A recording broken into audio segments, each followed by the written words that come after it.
Vamos al cristalazo con Rafael Cardona. El tema es la discusión que ha planteado el presidente de la República en torno a la idea o proyecto de la Suprema Corte de Justicia de limitar, si no es que desaparecer, la prisión preventiva obligatoria.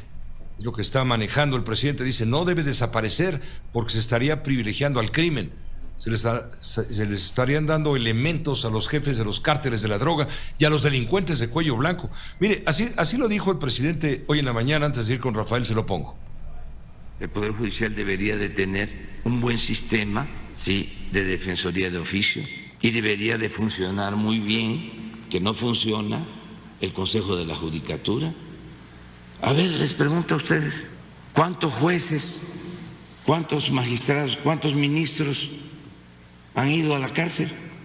¿Qué es un poder incorruptible? ¿Es el castillo de la pureza? Y yo estimo mucho al presidente de la Corte y lo considero un hombre íntegro, pero no coincido con él. No coincide con la idea de limitar el tema de la prisión preventiva obligatoria. Rafael Cardona, ¿tú qué opinas a todo esto? Buenas noches. Pepe, me da mucho gusto saludarte. Pues para poder entender por qué el presidente dice una cosa que los juristas más connotados consideran equivocada, tendríamos que regresar un poco a la naturaleza de esta figura jurídica de la prisión preventiva oficiosa. La prisión preventiva oficiosa es una derivación de la reforma judicial al sistema de justicia que se hizo desde hace casi 10 años y que se transformó y se puso en la mesa y en la práctica y en los juzgados y las barandillas la justicia acusatoria.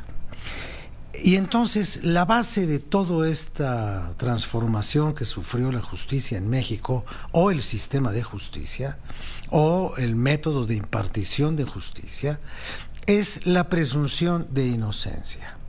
Y también la revisión de por qué estaban sobrepobladas las cárceles de México. Y las cárceles no estaban sobrepobladas con delincuentes peligrosos exclusivamente. Estaban sobrepobladas porque había una enorme cantidad de personas que no tenían por qué estar ahí, puesto que no se cumplía la condición de culpabilidad que ameritaba la pérdida de la libertad.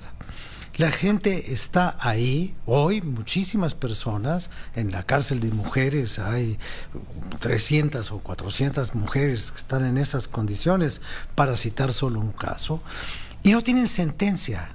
Y si no tienen sentencia, son inocentes.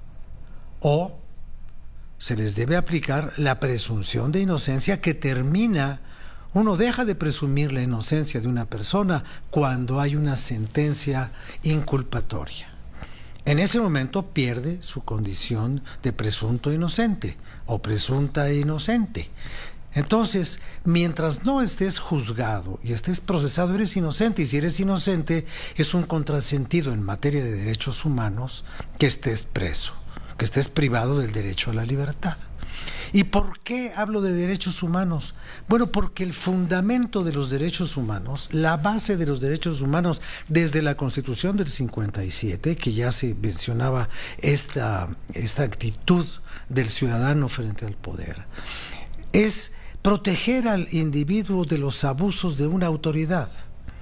Y cuando una autoridad se toma un año, 2, 3, 4, 10, 17 años, como el caso que ahora se está revisando en Costa Rica, para después decirle a un señor que no es culpable y que se le devuelve la libertad, como si la libertad fuera algo que se puede retirar o que se puede conceder o que se puede recuperar solamente por el capricho de una burocracia.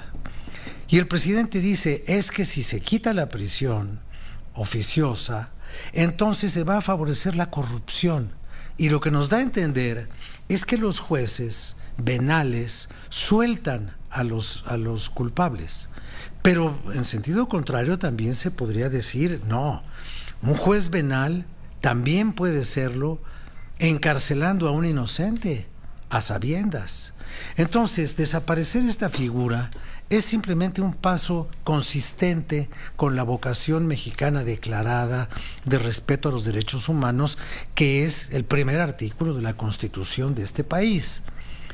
Pero el presidente dice que no, porque es un asunto que a él le importa, porque él aumentó el catálogo de delitos que ameritarían, en caso de que se comprobaran, no solo la prisión preventiva oficiosa, sino la prisión total.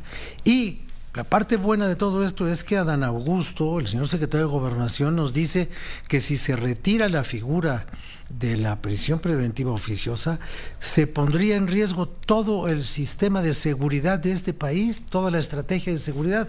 Pues si es para eso, por Dios, que lo quiten, porque la estrategia tampoco sirve. Nos harían un doble bien a todos los mexicanos. Pepe, que tengas un buen fin de semana. Gracias, Rafael Cardona, que estés muy bien. Buenas noches.